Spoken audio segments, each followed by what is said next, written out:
kesatria. Jadi kesatria itu dongeng gitu.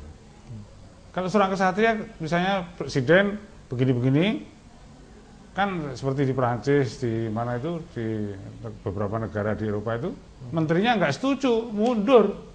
Karena dia tidak cari kekayaan, sudah kaya. Dia dengan prinsipnya dia ingin membantu melayani rakyat. Tapi kok atasannya melayani rakyat lewat selatan, lewat jalan tol. Padahal dia ingin lewat jalan kereta api, itu aja. Tapi tetap sama-sama melayani rakyat. Di sini tidak ada yang melayani rakyat. Gitu kan. Jadi ya itu memang fakta. Jadi kalau kita ngomong sama orang asing, memang kita harus baik-baik pakai cadar, ditutup mukanya, karena malu lah. Karena mereka tidak bisa mengerti, itu sederhana gitu kok. Apa susahnya?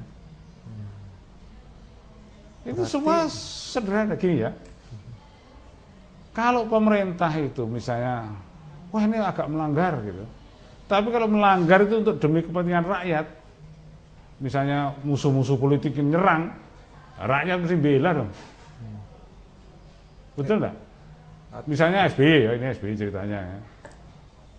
DPR mau bangun gedung, saya larang. Gitu. Kan DPR marah kan? Uang ini saya perintahkan untuk mengganti lumpur Apindo. Ayo kira-kira rakyat bela mana? Ayo, bela DPR apa bela rakyat? Bela DPR apa bela SBY? Terus gitu ya. Uang remunerasi untuk pajak sekian miliar, ratus miliar atau sekian triliun, saya tunda pembayarannya tahun depan. Mana toh? Ya, pegawai pajak mana? Tapi ini uang saya perintahkan untuk membawa pulang TKW, TKI yang di Arab Saudi yang keleleran. Ayo, potong telinga saya kalau rakyat tidak bela. Coba pakai logika saja. Kalau ada presiden seperti itu, silahkan marah pada saya. Saya dipecat tidak apa-apa, tapi rakyat saya dulu kan. Gitu. Coba gimana? Mudah ya sebenarnya. Mudah. Tapi yang ngomong jangan Pak Mahfud, yang ngomong presiden. Tidak mungkin lah nanti setelah gitu loh, kalau gitu undang-undangnya nggak mengizinkan, diperbaiki undang-undangnya, dicocokkan dengan sikon. Nah ini undang-undang kan para politisi yang membuat bisa diulak-alik gitu. Misalnya tentang siapa tuh, apa namanya, Bibit sama Samad itu, akhirnya presiden menyetujui di Munir kan? Baru. Ya, kalau itu 2 tahun yang lalu sudah bilang gitu kan selesai. Nah, karena dia tuh ragu-ragu nanti tersangkut tidak, itu saja. Andai kata tersangkut, nasib sudah gitu dah. Hadapi harusnya. Hadapi, gitu loh. Jangan bersembunyi ya. Wah, payah lah.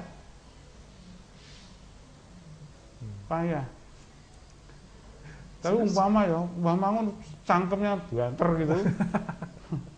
Sudah tuyuk-tuyuk gitu, kalau jadi presiden gimana? Mungkin kalau diangkat jadi presiden tiba-tiba sehat ya. Tiba-tiba sehat, muda lagi gitu. Tapi pernyataan penelpon yang tadi menarik ketika mengatakan bahwa semua berbohong gitu ya. Tidak hanya pemimpin berbohong. Itu jelas. Mungkin rakyat juga berbohong, masyarakat juga suka berbohong sebenarnya. Itu kalau itu hobi.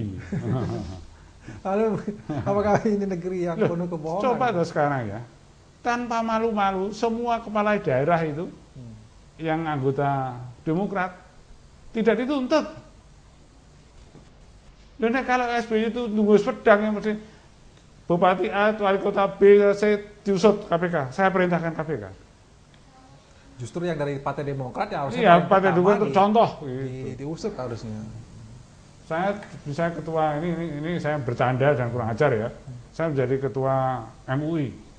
Semua koruptor yang punya gelar haji copot gelarnya, gitu saya gitu. Karena gelar haji itu gelar suci. Orang yang korupsi, terbukti korupsi, sudah dihukum, gelar hajinya tidak boleh dipakai, misalnya itu. Jadi kita sudah harus main tegas-tegasan. Karena apa? Karena itu sudah kelewat menderita, itu aja intinya. Rakyat sudah terlalu menderita. Lalu mungkin saja kalau memang boleh semua berbohong, bisakah pemimpin itu melakukan kebohongan tetapi untuk kepentingan rakyat. Tapi ya, sebentar bisa. kita bahas nanti, Oh, ya. ngomong ini nanti di sesi Tak berikutnya. kasih Dan contoh pemirsa Cakra Semarang TV, kita akan break sebentar dan kita masih bicara tentang kebohongan pemerintah. Anda setuju atau tidak? Tapi ada 2 penelpon tadi yang mengatakan memang iya, kita penuh dengan kebohongan. Tapi Anda yang lain saya tunggu di sesi yang berikutnya, tetap di nomor telepon 0248506073 kali setelah yang lewat satu ini.